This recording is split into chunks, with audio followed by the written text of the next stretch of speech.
une vue du lac Émeraude d'un peu plus bas.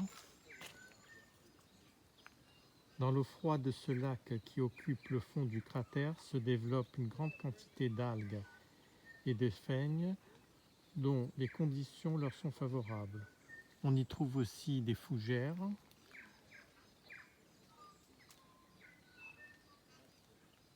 flottantes endémiques, Azolla. Selon les changements de couleur, résident en fait dans la modification des proportions des différentes espèces. Le lac semble être alimenté surtout par l'eau de pluie et son niveau de l'eau et reflète le niveau de l'eau en sous-sol. Normalement, sa profondeur est de 2 mètres.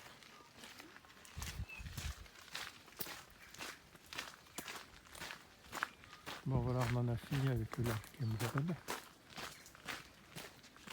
Et on se dirige où? J'ai le groupe de touristes qui me rattrape, je vais essayer de presser le pas. Pas envie de voir les touristes, bien que j'en sois un.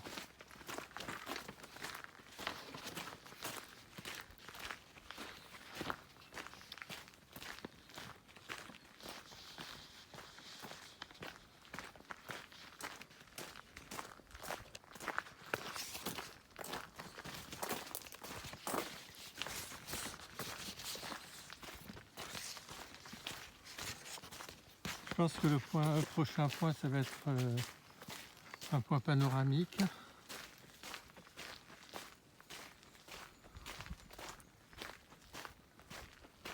Pour voir le cratère des Échos. En fait, ça ressemble un peu à ce que j'ai vu hier. Sauf qu'ici, c'est un peu plus... il y a un peu plus d'arbres, quoi, dans le sentier. Enfin, ça fait une bonne balade le matin.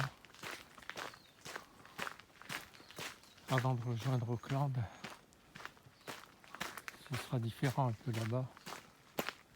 Dernier jour en Nouvelle-Zélande. Après Auckland, c'est le départ. Pour où? Je sais pas encore.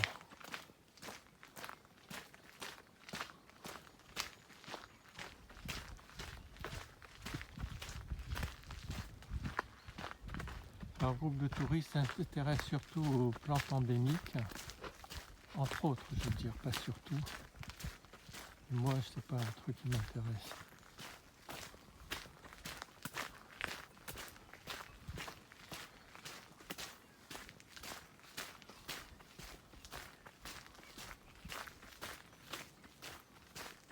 Je pense que là, on va arriver au panorama pour voir le cratère des Échos.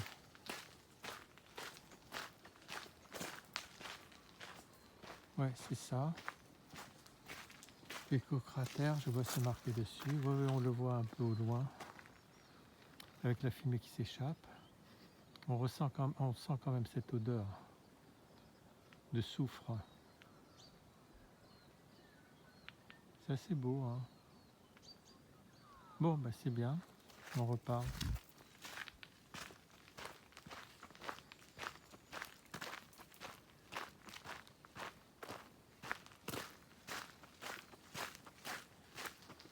Je vais poster ces vidéos sur YouTube, mais j'attends d'être un peu à Auckland parce que dans l'endroit où je suis, c'est vraiment nul, mais nul de chez nul le wifi, hein. Des fois il est lent, des fois il y a des coupures, j'ai pas de réseau, enfin c'est la merde quoi. Et moi c'est ma grosse frousse, c'est d'être coupé des moyens de communication parce que c'est quand même rassurant d'avoir des connexions à l'extérieur. Mais bon, je veux dire que c'est la première fois que ça m'arrive en Nouvelle-Zélande d'avoir des problèmes comme ça de réseau. parce que jusqu'à présent, ça m'est arrivé de ne pas avoir de réseau quand j'étais en haut dans les montagnes ou par endroits, mais généralement dans les lieux habités, il y avait toujours du réseau. Donc c'est la première fois là, près de Rotorua, où j'ai ce type de problème.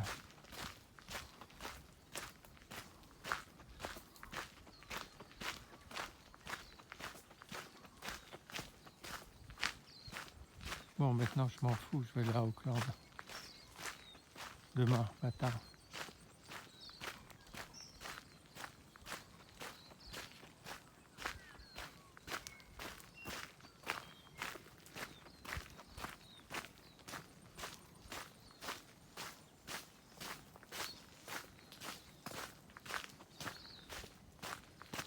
Alors le prochain point, ça va être encore une vue panoramique sur le lac Frying Pan.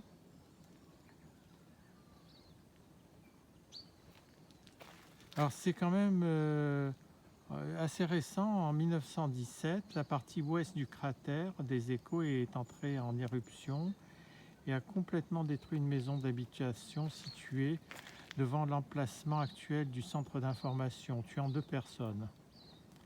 Le cratère élargi et approfondi s'est vite rempli d'eau pour former ce qu'on appelle le lac Frying Pan. Ce lac couvre une surface de 3,8 hectares et est le plus grand lac d'eau chaude du monde, avec une profondeur moyenne de 6 mètres et un volume d'eau de 200 000 mètres cubes. La température moyenne du lac est d'environ 55 degrés Celsius. Ah oui, d'accord, j'ai compris. Donc en fait, il faut sortir du chemin balisé pour pouvoir le voir.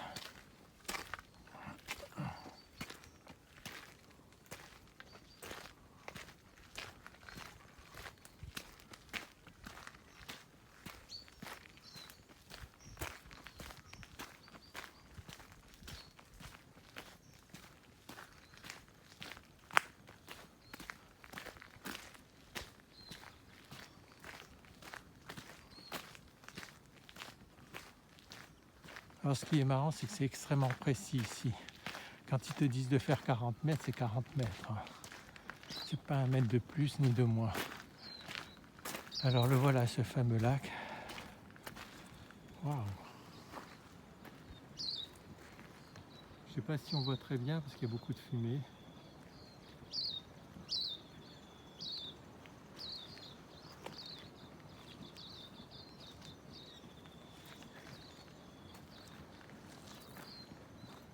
Pas trop me rapprocher du bord quand même.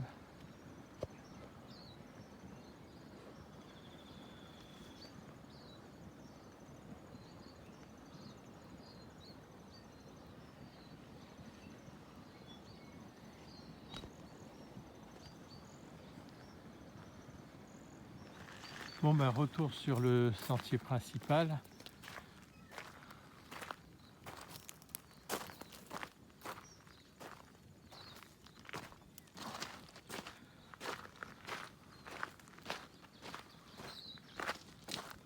Pour une poursuite et voir le cratère des Échos et le lac Frying Pan.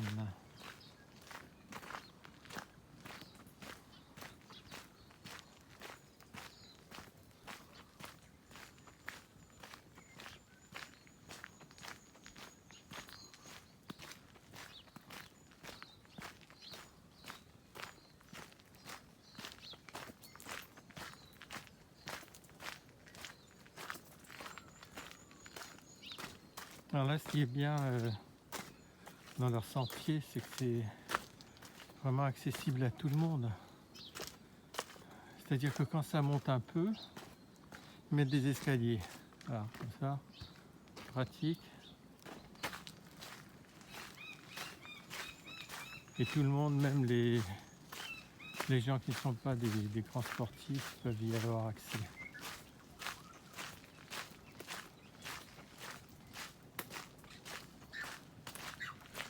pour un peu soit-il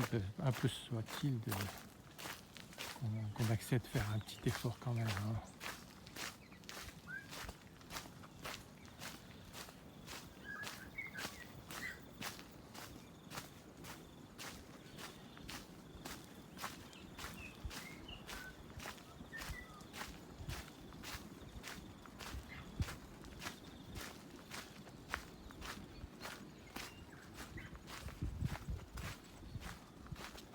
Je vois un point en face de moi.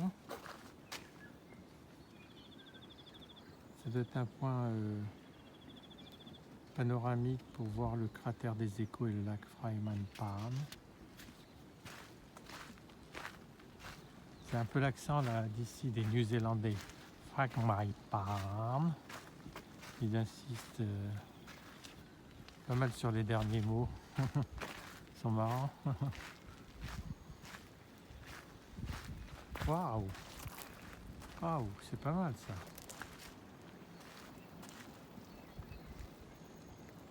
Ça bouillonne là.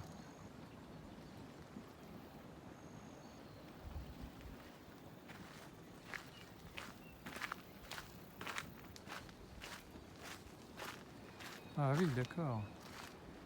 Ouais, il y a une belle vue là. De là, oui.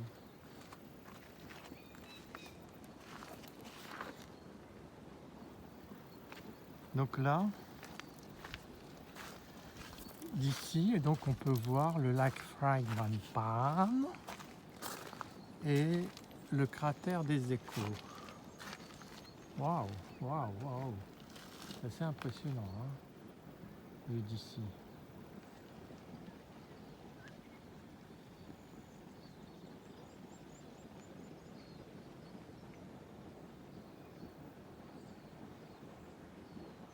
Ils ont bien fait de préserver tous ces sites et surtout de donner accès au public. Tiens, voilà, je vois le groupe des touristes qui est derrière moi. Je vais presser un peu le pas.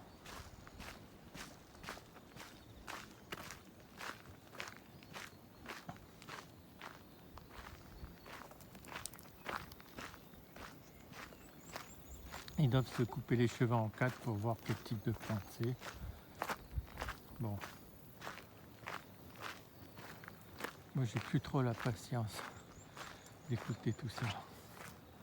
Bon, là, ici, on est... Ah oui.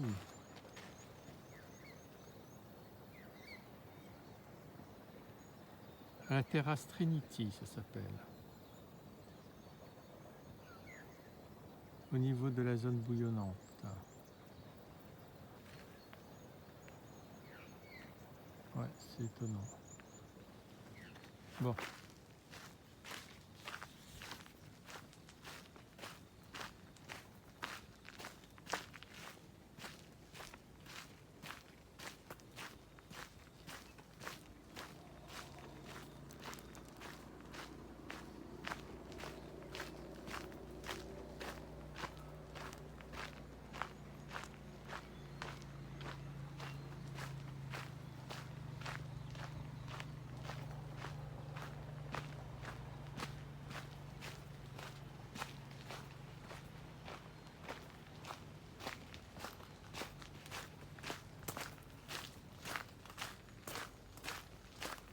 Le problème, c'est que j'ai amené trop de vêtements chauds là.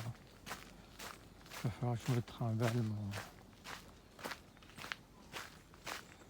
mon gilet que j'ai acheté en laine, que j'ai acheté en Tasmanie, qui tenait chaud, parce que là-bas il fait froid, plus un polaire. J'aurais dû laisser tout ça dans la voiture, parce que vraiment c'est pas été une bonne idée de les emmener. Bon bref.